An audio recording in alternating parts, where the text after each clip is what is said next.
प्रधान रूप में माया को नहीं मान रहा ना। जैसे हम मानते हैं सांख्यवादी, वैसे वो नहीं मानते। हम माया को सत मानते हैं ना, माया को सत मानते हैं, नित्य मानते हैं। सांख्य हाँ, और उस माया से परिणाम हो करके, परिणाम का मतलब जैसे दूध बदल करके दही रूप में आ गया, ऐसे ही माया बदल करके जगत रूप में आ गई। वो कहते कि नहीं नहीं, परिणाम नहीं हुआ है। क्यों?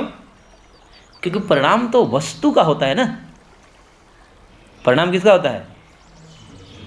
जब हम माया को मिथ्या मानते हैं तो मिथ्या का परिणाम कैसे होगा? क्योंकि परिणाम कहते ही वो सांख्य खड़ा हो जाएगा, फिर तो आपका सिद्धांत भंग हो गया। तो फिर विवर्त होता है। तो विवर्त क्या है? तो जैसे रस्सी में सर्प का भ्रम होता है, रस्सी में भ्रम होता है, तो भ्रम काल में रस्सी सर्प जैसा व्यवहार कराता है। अब वो रस्सी रस्सी नहीं रह गई, अभी तो आपको डराएगी, सर्प जैसा व्यवहार करेगी। लेकिन सर्प है क्या वहाँ? नहीं है। तो सर्प न होते हुए सर्प का आभास होता है, ऐसे ये जगत न होते हुए जगत का आभास हो रहा है। तो कहाँ हो रहा है? तो कह रहे कि ब्रह्म में ही जगत का आभास हो रहा है। ब्रह्म अधिष्ठान है, जैसे रस्सी अधिष्ठान है, आधार है, तो उस रस्सी रूपी आधार में सर्प रूपी आधेय का भ्रम हो रहा है। ऐसे ब्रह्म रूपी आधार में जगत रूपी आधेय का भ्रम हो जाता है। जैसे ही तत्व ज्ञान होता है, ये सब भ्रम मिट जाता है। कहते हैं कि ब्रह्म सत्यम जगन मिथ्या सर्वम खलु इदम ब्रह्म इत्यादि श्रुति वचनों के आधार पर कहते हैं सब कुछ ब्रह्म ही है, ये प्रकृति है ही नहीं, ये जगत है ही नहीं, ये तो भ्रम है। तो ऐसा कह करके वो सिद्धांत प्रस्तुत करना चाह रहे हैं। तो इस कारण से अब परिणाम मानना पड़ेगा। परिणाम में जो है अवस्तु का परिणाम हो नहीं सकता। जब आप अलिक मान लिए, अभाव मान लिए, माया को मिथ्या मान लिए, तो मिथ्या का परिणाम हो नहीं सकता, नहीं हो सकता ना। जो है ही नहीं उसका परिणाम कैसे होगा? लेकिन प्रतीति हो रही है जगत की, तब उनको विवर्तवाद मानना पड़ा। विवर्त मतलब भ्रम, ठीक है।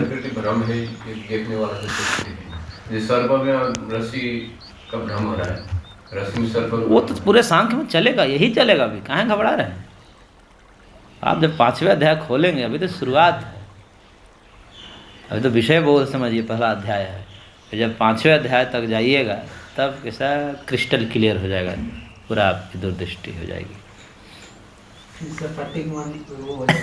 हाँ, अब उनसे पूछा जाएगा ना कि भाई ये सर्प जब है ही नहीं, इस जगत में सर्प की सत्ता ही नहीं है, तो रस्सी में सर्प का आभास होगा?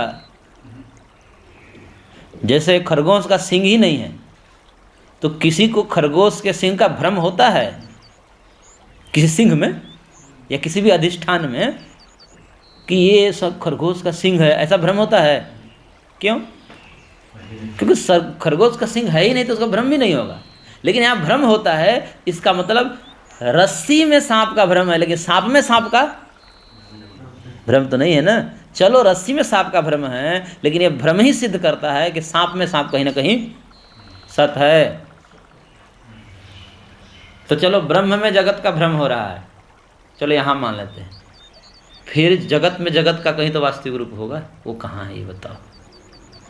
और यदि जगत सत्य नहीं है तो फिर भ्रम भी नहीं होगा, क्योंकि भ्रम भी उन्हीं का होता है जो वस्तु होती है।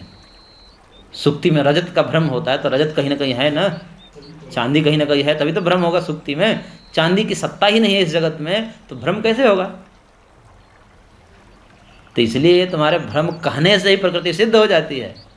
कितना भी घुमाने का प्रयत्न करते हैं, लेकिन दाल नहीं गलती उनकी, सांख्यवादियों के पास।